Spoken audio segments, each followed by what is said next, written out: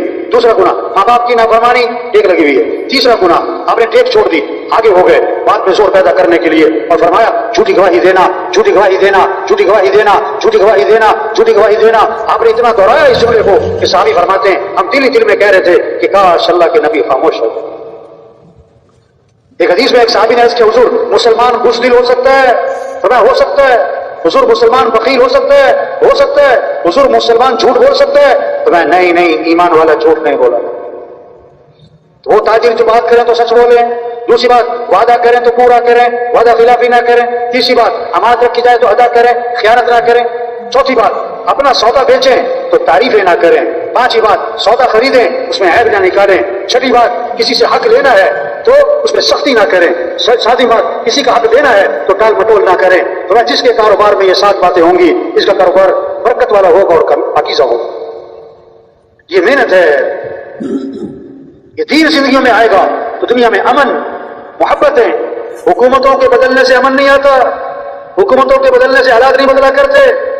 جب دین زندگی میں آئے گا تو اللہ کی طرف سے فیصلہ ہوگا، امن کا، محبتوں کا، خوشیوں کا، زندگیاں آسان ہو جائیں گی، پریشانیاں کم ہو جائیں، ختم ہو جائیں گی۔ پریشانیاں مال کی کمی سے نہیں آتی، چیزوں کی کمی سے نہیں آتی۔ ما اصابکم من مصیبت فبما کسبت ایدیکم، جو بھی تم پر مصیبت آتی ہے وہ تمہارے گناہوں کی وجہ سے، گناہوں کی وجہ سے۔ ایک صحابی نے عرض کیا حضور فلاں آدمی کا مال سمندر کے کنارے تھا، پانی کی لہریں آئیں، پانی سامان بہا کر لے گئی۔ آپ نے فرمایا جو مال بھی ضائع ہوتا ہے خشکی میں یا تری میں وہ زکوٰۃ روکنے کی وجہ سے۔ جب زکوٰۃ نہیں دیں گے تو اس طرح کے فتنے آئیں گے۔ جب بے حیائی عام ہوگی، فحاشی عام ہوگی، اللہ کے نبی نے فرمایا ایسی ایسی بیماریاں پیدا ہوں گی جن بیماریوں کے نام تمہارے بڑوں نے کبھی سنے بھی نہ ہوں۔ ہاں آپ صلی اللہ علیہ وسلم نے فرمایا آدمی محروم کر دیا جاتا ہے رزق سے اس گناہ کی وجہ سے جو وہ کر بیٹھتا ہے۔ جب گناہ ہوں گے، اللہ کی نافرمانی ہوگی تو محرومی آئے گی، پریشانیاں آئیں گی، مصیبتیں آئیں گی، غم آئیں گے۔